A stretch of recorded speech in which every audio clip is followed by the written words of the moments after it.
Welcome to California Highways Route by Route. This podcast explores everything about the numbered highways in California, from Route 1 along the coast to US 395 along the Sierras, from Route 8 in the south to Route 139 in the north. Brought to you by the California Highways webpage and Gribble Nation. I'm Daniel Fagan. I do the California Highways webpage at www.cahighways.org. I'm Tom Fear. I'm one of 4 admins on GribbleNation.org. If you read our page, more than likely, 99% of the time, I'm the one writing about California and the Southwest. This is episode 2.01, Route 1, Orange County. And I'll say before we start that I'm probably going to do most of the talking on this episode and probably the next episode. Tom is recovering from a cold and his voice is a little bit shakier, but I will wait and see if Tom has stuff to add on the various pages as we go through. Last season on California Highways Route by Route, we provided the background necessary to discuss the state highway system. We talked about the history of the system, which serves to explain the eras of state highways and what we mean when we talk about legislative route numbers. We talked about the numbering approach to state highways, which explains how the route numbers were chosen and why. We talked how state highways get their names and what those names are. And we talked about the organizations involved in the state highway system. And this was all to provide background so that we could proceed with really what was our original idea for this podcast, which is to go route by route through every state numbered highway and talk about its history and what things have had that number and so on.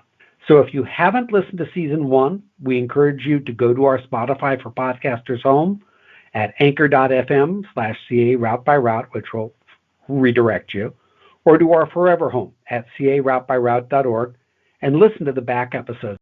This season, we return to our original idea. We're going to go route by route through every state highway. We're going to give you the history of the route number and all routes that have had that number. We're going to give you some history of the route and its routings. We're going to talk about some of the major cities and communities along the route and the route's relationship to those cities, and in particular, the history of the route through those cities. We'll discuss some of the names the route had and the meanings behind those names, and we'll discuss some of the major projects along the route. We figure it will take 34 seasons of 12 episodes each to cover all the state and county highways. Now, since I'm 63 right now, that means I'll be an old fart when we're done. So we're going to try and up the pace a little. Maybe when we do a recording session like today, we'll record 2 episodes and release them a little bit faster.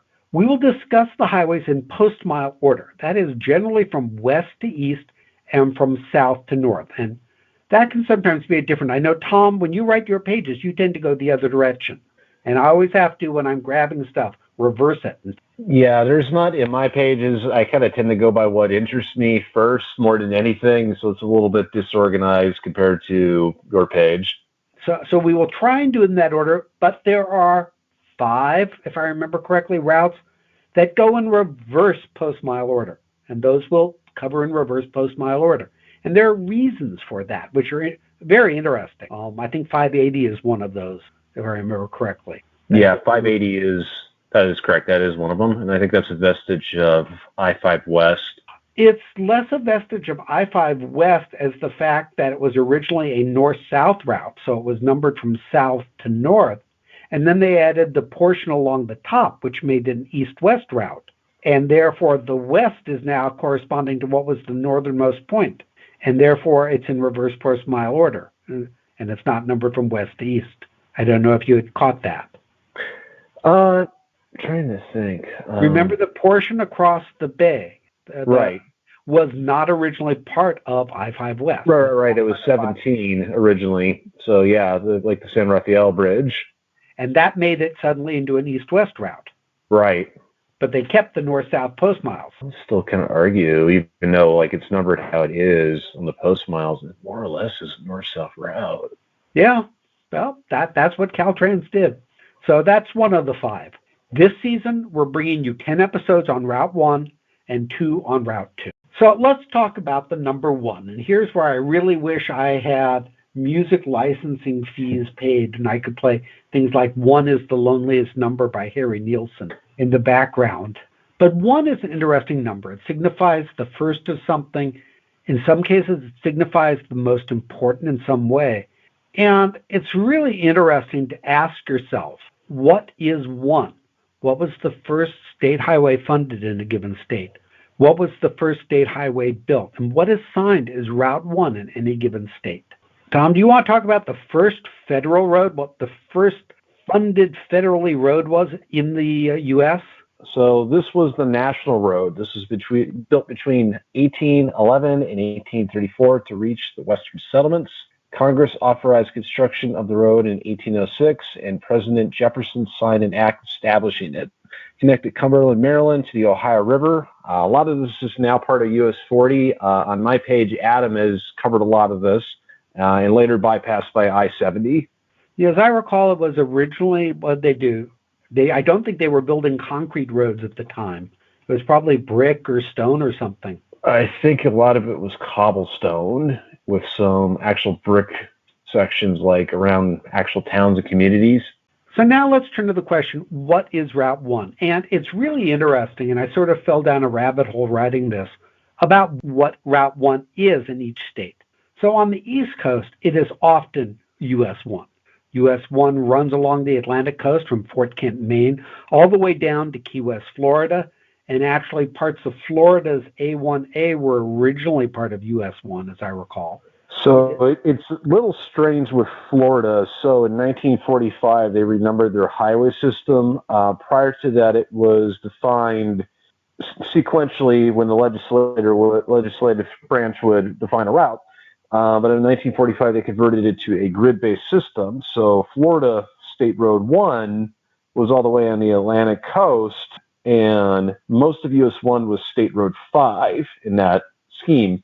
So the A1A came about to avoid confusion with US 1, which frequently intersected and overlapped. So to your point, there is a lot of old segments of A1A, which were older alignments of US 1. So they kind of threw that A1A in there to kind of avoid confusion. US 1 is the longest north-south highway in the country, and it generally subsumed the Atlantic Highway. And when we talk about US 1, you'll hear about the Pacific Highway. Well, there was a parallel one on the East Coast. And in some cases, this is now merged into I-95, but not always. I know I go out to the Baltimore area on business, and there US 1 is separate and often goes between 95 and Maryland 295. But what is Route 1 in some other states? Now, some states never had a Route 1. I could not find a Route 1 for Wisconsin, for example. Others had it, but it's been renumbered. So I think there may have been at one point a Nevada 1, but Nevada has gone to county-based roads. I think Hawaii may be the same thing. And to get an idea, try Googling the state name in Route 1. And often you need to look at the original definition, as numbers have been reused quite a bit.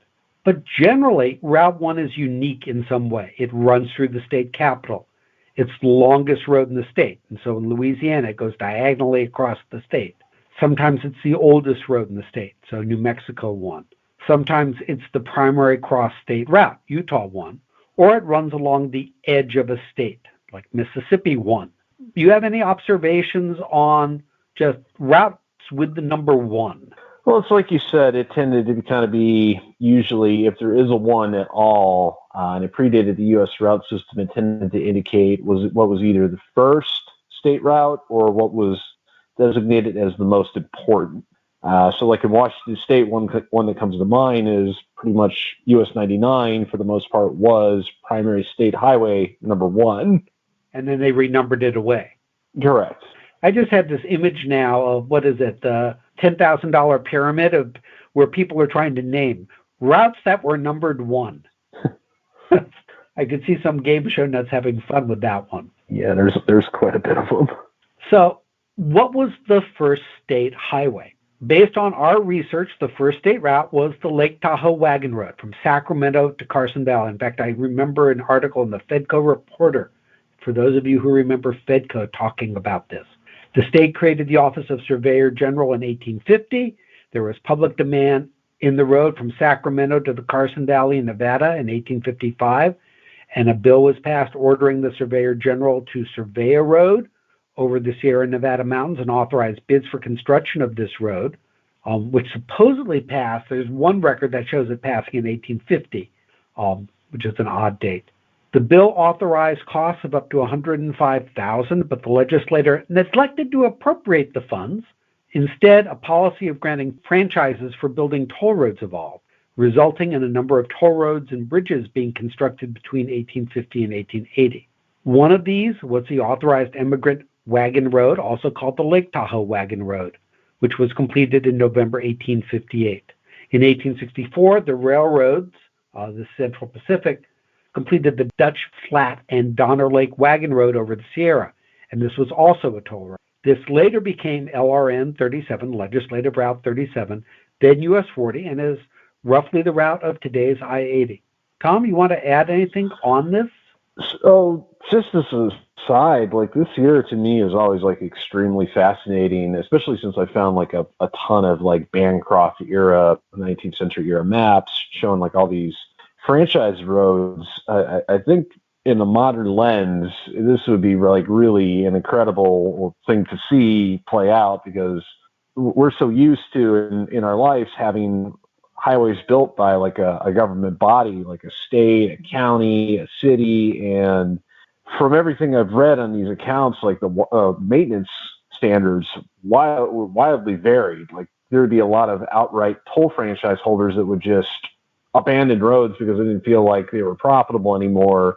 And usually the franchise was like for 25 years. So you could have a road that completely degrade like over a decade before like a county would take it over.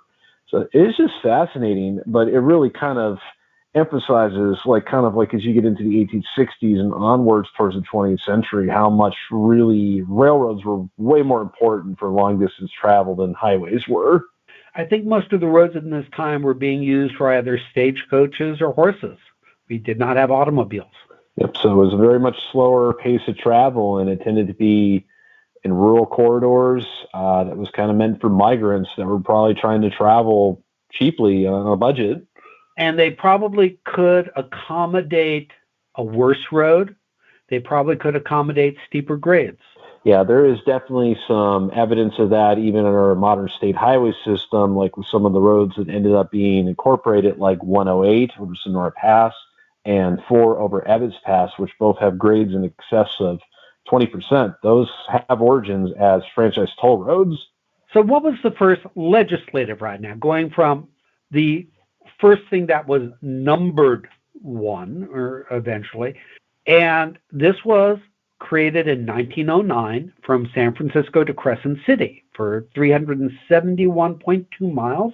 It officially became LRN1 in the 33 to 35 time frame, but the Department of Highways or Division of Highways, I always forget which of these are, had an informal numbering system before then. And it is what is today signed as US 101. In 1926, it got that number, and it is the portion from San Francisco to Crescent City. The number was chosen to parallel US 1, although Tom has seen some sources that refer to it as what? As an offshoot of 1 being 10-1? Yeah, that 10 functionally acts as a single digit. So your major north-south U.S. routes would end in 1. So you get from 1 all the way across the country to 91. It doesn't leave you anything else, hence the 101. Which is 10-1. Correct. They really needed base 12, didn't they? Yeah. Or base 16. Then you could have done it. This would have been Route A1, and it would have worked very nicely, especially for those in the computer security field. Yeah, I think they compensated for that, like AASHTO and the Federal Highway Administration, when they came up with the numbering system for the interstates and denoted the major north-souths by 5s instead. So now let's turn to Sign Route 1. And this is roughly what we'll be talking about, but not completely, and you'll see why. Sign Route 1 was created in 1934. And initially, Sign Route 1, and I'm starting to use the notation Sign Route for the routes that were the pre-1964 signage. Sign Route 1 was from the junction of US 101 at Las Cruces, north of Gaviota, via Cambria, Santa Cruz, San Francisco, Point Reyes, and Westport to US 101 at Fortuna. And note that it's a single definition, so it would include however you cross the bay in San Francisco. And it was signed on Legislative Route 56, LRN 56. And this is today's Route 1, from just north of Gaviota to where Route 211 rejoins US 101. Actually, not quite. I forget whether they had included the Lost Coast in that little bit of portion, but we'll explore that later. We'll be covering this portion of Route 1 a little later this season when we get up into the Santa Barbara County, San Luis Obispo County area. But what we're going to be focusing on mostly in the first two episodes is what was Sign Route 3. Sign Route 3 was initially defined as US 101 at Serra, which is basically just south of San Juan Capistrano, hence Serra, to US 101 at El Rio, which is this little community that's been subsumed into the burgeoning Oxnard-Ventura metropolis via Santa Monica. It was signed on Legislative Route 60, and in July 1935, so just a year after it was designated Sign Route 3, it was re-signed as US 101A, which was approved in 1937, effective January 1938. Did they ever get signs out signing it as Sign Route 3? I doubt it. I found a map showing how far the sign routes got. It was like dated to 1935, and I don't remember specifically looking for 3, but it was very, very sparse where the sign routes were even by that time, and just how fast that the turnaround was to get that signed as US 101A. I really doubt there was ever really a field route signed 3 before 1964. And then in 1964, this was added to Route 1 as part of Segment A of Route 1, Route 5 south of San Juan Capistrano to Route 101 near El Rio. And today's episode is focusing on the portion of Route 1, today's Route 1, in Orange County, from San Juan Capistrano to the LA County line at Long Beach. Legislative Route 60, what is being signed as Sign Route 3 or US 101A, future Route 1? This legislative route in Orange County was first defined in the 1919 Third Bond Act as running from San Juan Capistrano to Oxnard, as we said. In 1925, it was extended via an act that authorized the division of highways, and this is a point of some controversy we'll get into in the next episode, to acquire the necessary rights of way and to construct and maintain a highway which shall constitute and be a state highway, and to take over any existing public highway along the route hereinafter designated as a part of said state highway. They like to use their words, from the town of Oxnard to a point to be selected by the State Highway Commission near the town of El Rio, Ventura County, upon the state highway extending from Los Angeles to Ventura. So this is really extending things from Oxnard up to where US 101 was and getting the rights to go through that area and figuring out the right route. It was designated a primary state highway in 1933. They used to distinguish primary from secondary highways. In 1935, it was codified in the legislative code as Legislative Route 2 to El Rio via Oxnard to Legislative Route 2 south of San Juan Capistrano. Notice there they did the direction from north to south. And in 1957, they deleted the via Oxnard. Now, today's Route 1, what was defined post-1964, has multiple segments. And the first is Route 5 south to San Juan Capistrano to Route 1 near El Rio, except for the portions relinquished. And there has been an increasing trend to relinquish routes to the city. And it continues to this day. Earlier today, I was doing some of the monitoring of the legislature, and they have authorized relinquishments of parts of Route 83 to Chino, which, when all the relinquishments are done, will kill Route 83, at least in terms of anything adopted, and relinquishing parts of Route 203 to the town of Mammoth Lakes. So they're still doing this stuff. So, except for the portions of Route 1 relinquished within Dana Point, from the western edge of San Juan Creek to East Line Road to Laguna Beach, within Newport Beach, between Jamboree and Newport Coast Drive, within the city limits of Santa Monica, between the southern city limits and Route 10, and within the city limits of Oxnard between Pleasant Valley Road and Route 101. And we'll cover these later, but we'll see that they're not all quite there and that things are confusing. And that's especially true when we hit Los Angeles County, I think, because the legislature, sometimes the left hand doesn't know what the right hand is doing when they're cleaning up the relinquishments.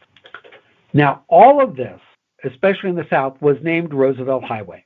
It was opened in 1926, and the 1926 should give you a clue.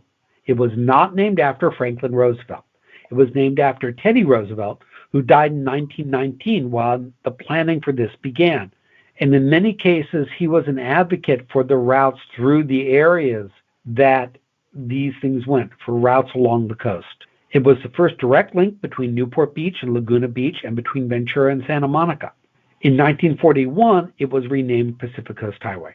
So this subject with PCH, Pacific Coast Highway, I always found interesting. Somehow, over time, the entirety of one has somehow become associated with PCH, even though it's really just confined to Southern California. I find that really fascinating, given like the Cabrillo Highway exists like in the center of the state. You have the shoreline north of the Bay Area, but very, very few non-highway people ever really associate those names with one. Are they calling them PCH nowadays? They are. Yep, that's very, very common to see that. Even for the Redwood Highway, which I think is also Route 1? That'd be Shoreline, but yes, today a lot of people will call that Pacific Coast Highway. Wow. And it's not even always Pacific Coast Highway, as we'll see in Orange County. Now, historically, and this has really been interesting because I've looked into the history of this stuff, the alignment through Dana Point, Laguna Beach, Corona del Mar, Newport Beach, Huntington Beach, and Seal Beach has largely been consistent throughout its history. And I think that's because these were all separate small cities, and the state did a lot of the routing between these cities, and therefore that didn't change a lot. US 101 and US 101A met in Capistrano Beach, where modern Route 1 intersects Doheny Park Road. Route 1 south of Capistrano Beach along El Camino Real and San Clemente was originally part of US 101. Okay. It's still labeled Route 1. I don't think it's officially part of Route 1, but you can sort of follow old 101 all the way down there. North Coast Highway, El Camino south of Dana Point, that's all former 101. That was never Route 1. It joins the current US 101's route in San Clemente. Some of Old Pacific Highway is old US 1 through Pendleton, and I think there's even a bike road along the beach that is actually old 101 through the Marine base.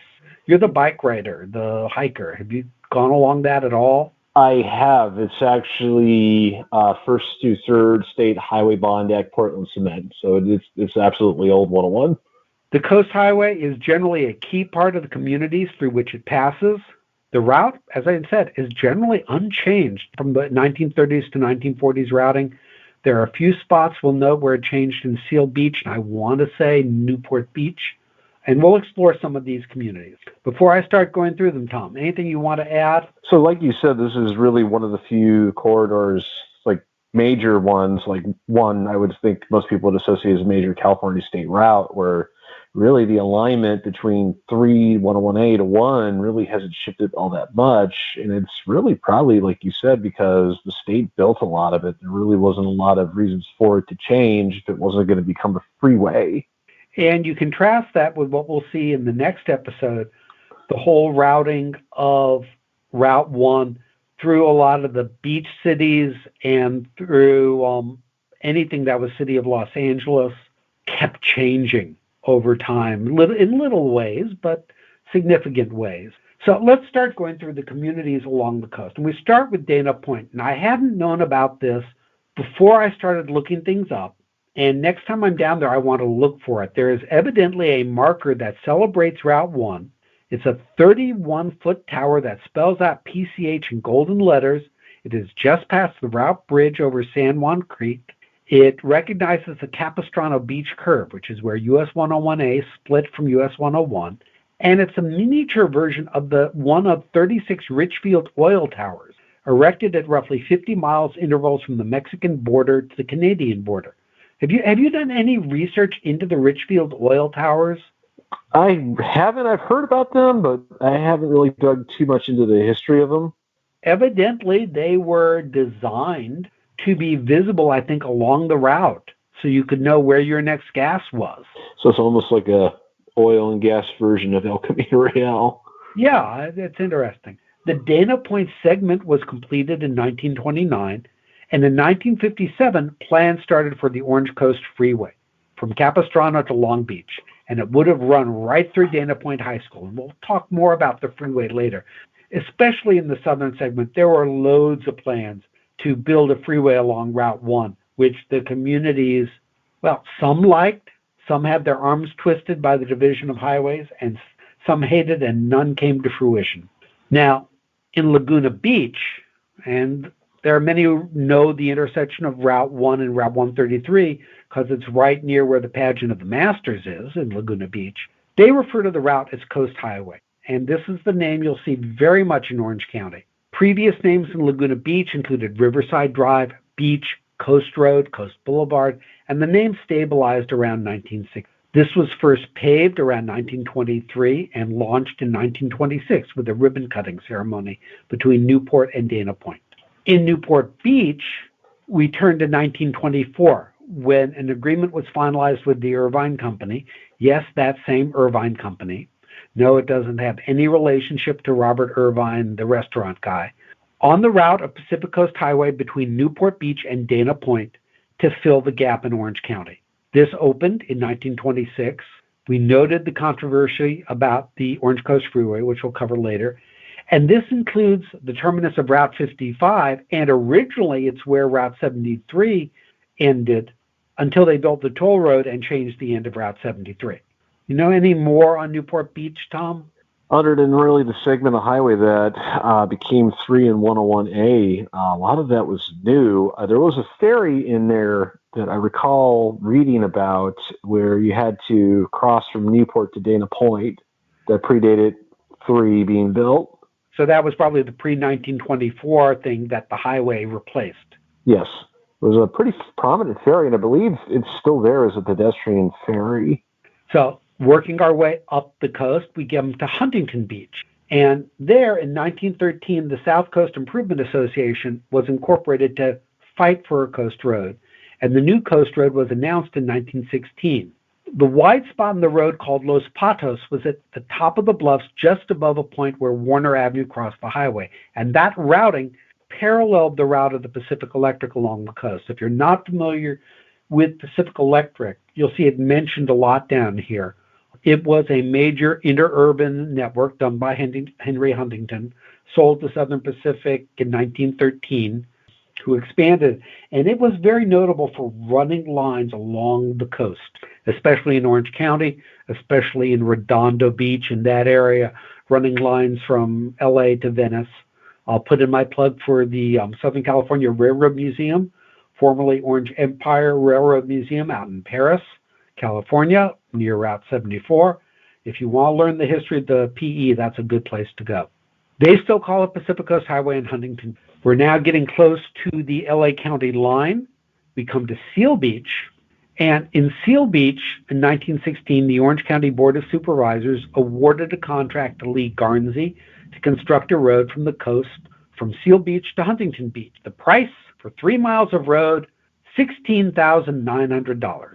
This opened in 1917 after Seal Beach removed 600 feet of sand blocking road access and repaired the bridge over Anaheim Bay that ran parallel to the PE Bridge and connected to Electric Avenue. If you compare the USGS maps, you can see some of this stuff. Okay, the first segments brought people to what was called the Joy Zone, which was relocated from the 1915 Pan Pacific Exposition with a wooden roller coaster, carnival games, a traveling circus, and the usual accoutrement. This lasted until 1937, and I wonder what the competition was like between this and the Pike in Long Beach, which was just across the bay effectively. There was originally a junction with sign Route 22, Route 240, later, Post 64, which I don't think was ever constructed. In Seal Beach, the highway crosses the Bolsa Chica wetlands and a naval base, and here's where we see one of the changes in routing. The original route was along Anaheim Bay Road, and the former routing is actually visible on the southeast side of the inlet, But between 43 and 49, you can tell I looked at the USGS maps, the routing was moved inland slightly from the mouth of the bay. Don't have any idea why. Then we get into Long Beach, which we'll cover more in the next episode. And in 1934, the Los Alamitos traffic circle was opened in the city of Long Beach along Legislative Route 60, and that was widened in 1942. And that's where the road that comes up from Seal Beach, Hathaway, comes in, it goes around the traffic circle, and it goes out of State Street, which is what then takes us up along the beach cities in LA County. For all the communities we discussed, going from Dana Point all the way up to Seal Beach, any interesting observations, Tom? I really think kind of this is the best part of one in the Southern California area, really until you get to Malibu.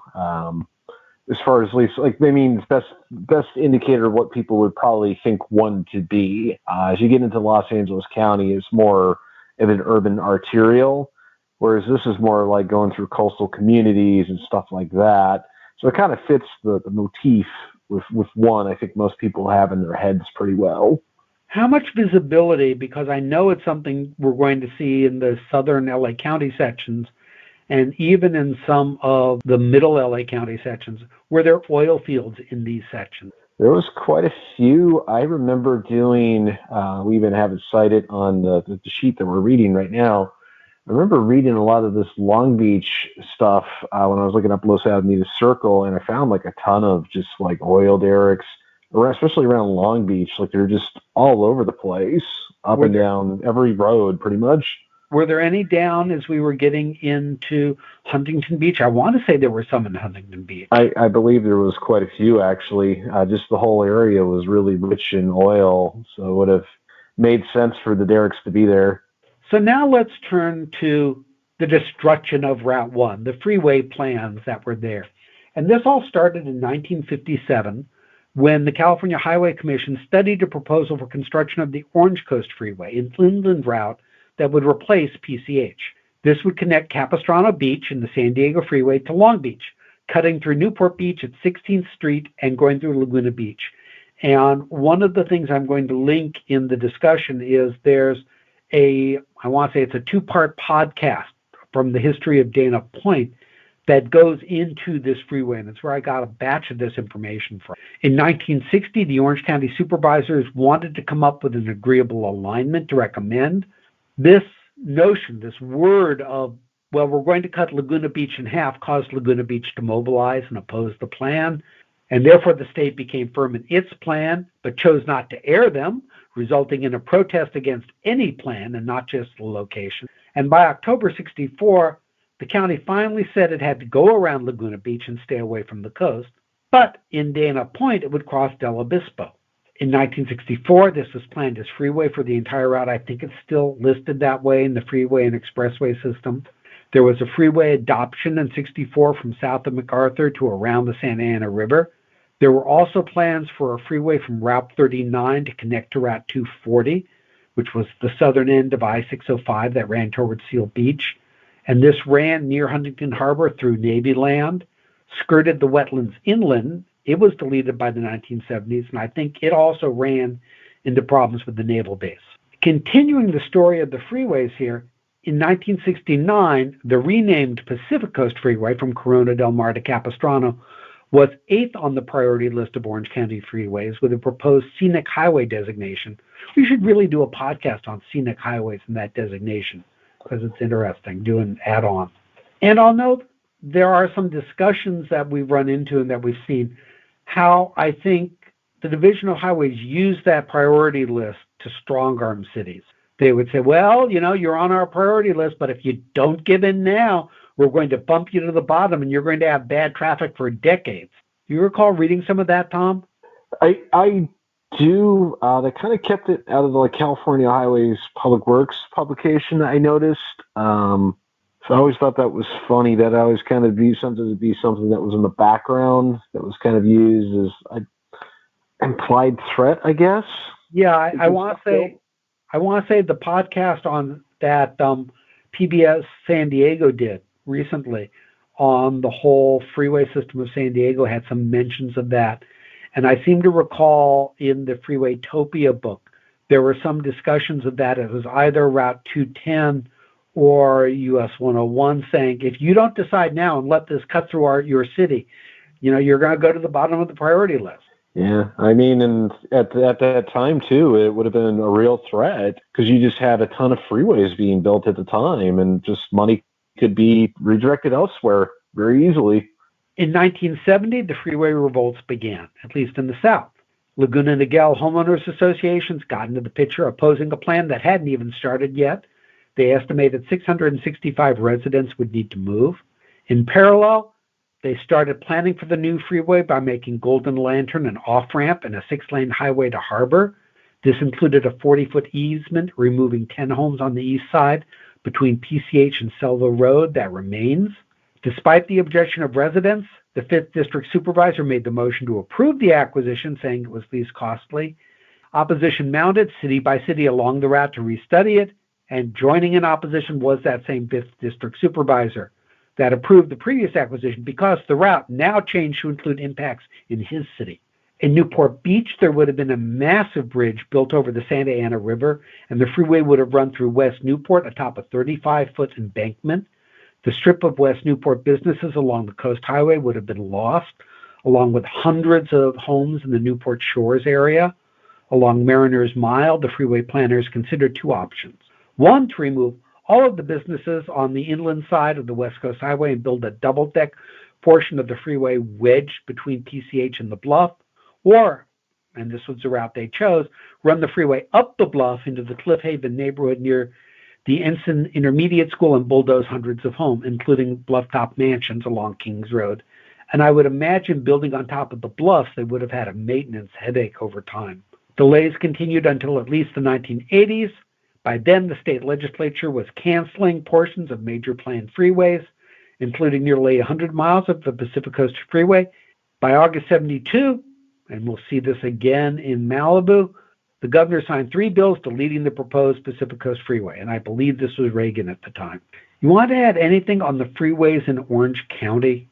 So it's kind of interesting to think, like, a lot of this really, if you look at the traffic patterns of the era, these were the roads that would have met the requirement for what would be a freeway, or what would be built into a freeway. 101A was really one of the main routes. It was a main bypass of the Los Angeles area that a lot of people took. So, now the function's mainly served by, Interstate 405, but, there was really a lot of push for this to happen, even though it might seem crazy in a modern lens. This was a major traffic corridor. And back then, they put priorities on traffic and moving vehicles, as opposed to other impacts on the communities, on the environment. There was no notion of induced demand back then or understanding of it. So let's now turn to some of the relinquishment. Dana Point, within the community of Dana Point, this was authorized in 2001. It occurred in 2008. Newport Beach was authorized in 2001 and relinquished in 2009. And we noted before the specific portions relinquished within the city limits of Dana Point, between the western edge of the San Juan Creek Bridge and East Line Road, at the city limits of Laguna Beach, and within Newport Beach, within Jamboree Road and Newport Coast Drive. And why do cities want these relinquishments?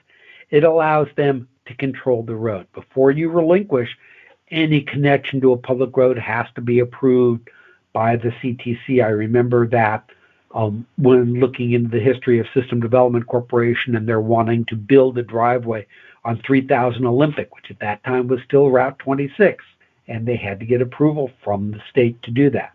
So the cities want control of their roads. But it often costs money to relinquish, and the state has to pay the city to say, hey, take our roads, you're going to have to maintain it now. Little do you know. In terms of projects, there really aren't a lot on here. There are a number of projects to make things more bike and pedestrian friendly. This is a push of Caltrans now. Beginning January 2025, there's a project in Huntington Beach for $14.8 million to do several upgrades, pavement, replace traffic loop detectors, do ADA compliance, bike lanes. There's $21.2 million for projects in Newport, Huntington, and Seal Beach coming up. There are reports of projects to improve transit and active transportation. There are a whole bunch of issues they're trying to address between pedestrians and vehicles. There were some plans to expand the road, but the residents protested. And hearing about the projects should make sense. This is a relatively stable section of road. In terms of naming, surprisingly, there's not a lot. Lots of Route 1 is named to honor veterans. Orange County has named their highway to honor Korean War veterans. LA and Ventura honors Vietnam War veterans. Golden West to Westminster honors U.S. submarines veterans of World War II, which is near the National Monument to the same folks at the Seal Beach Naval Station, which I think is still a naval station. Right, Tom? To be honest with you, the Navy has given up so much of their properties. If it is, it's not a very big one. There is some small presence, though, military-wise, around Seal Beach today.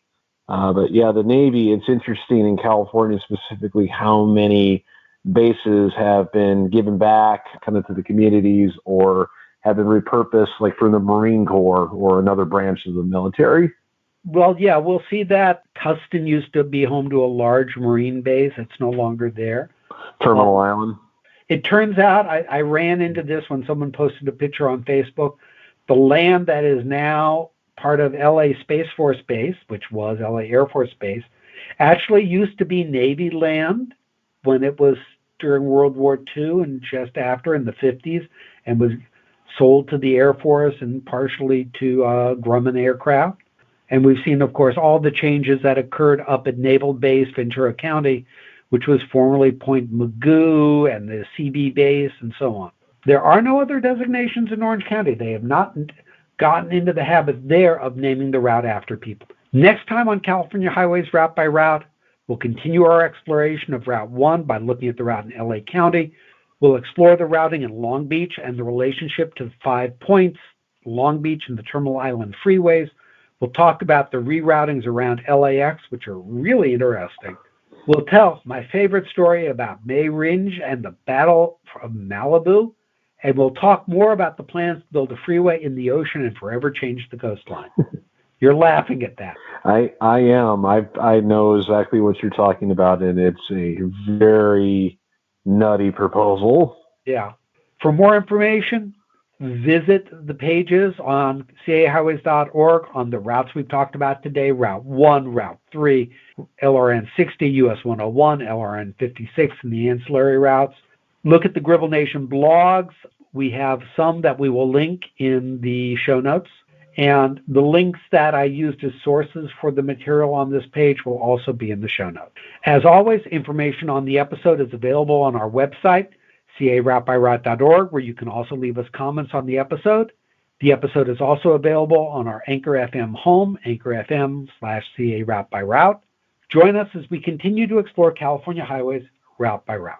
This episode was written by Daniel Fagan and Tom Fear, edited and produced by Daniel Fagan. Our opening theme is I Like to Be by the Seaside, sort of appropriate for Route 1 by John H. Glover Kind. If you have a better opening theme, we're willing to hear it, as long as it's in the public domain or willing to let us use it so we don't have to pay for it. Contact me at caroutebyroute.org. We record our episodes using freeconferencecall.com. And this podcast is an episode of California Highways at cahighways.org and Gribble Nation at gribblenation.org. And that's basically it. Tom, for this episode, do you have anything you want to add on Route 1 in Orange County? So I think if you're a historic highway fan, it would be in your interest to see this section of 1 and think of it more as a segment of US 101A. This is really kind of a classic arterial U.S. route that's just sitting there, but just presently doesn't have the number. Like, this is what you would have experienced in the lead up to the 1950s and 60s where freeways were being built. If you really want a good analog for how roads through cities were like back then, this is the corridor for it. Did they convert any of this to expressway portion? A lot of it, I think, actually is, and I would need to check on maps, classified as expressway. So I mean, to clarify what that is, I don't necessarily mean freeway, but I mean like partial limited access control, and we kind of hit on that a little bit when you kind of hit on it a little bit when you talked about like with 26, like landowners had to get permission to put driveways in on Olympic Boulevard because that was classified as an expressway. So there should be quite a bit of it still, even in there today, in the non-relinquished portions. Probably in the portions that are between these little coastal cities. Yes. Okay. And with that, we'll end this episode, and we will see you next time on California Highways Route by Route.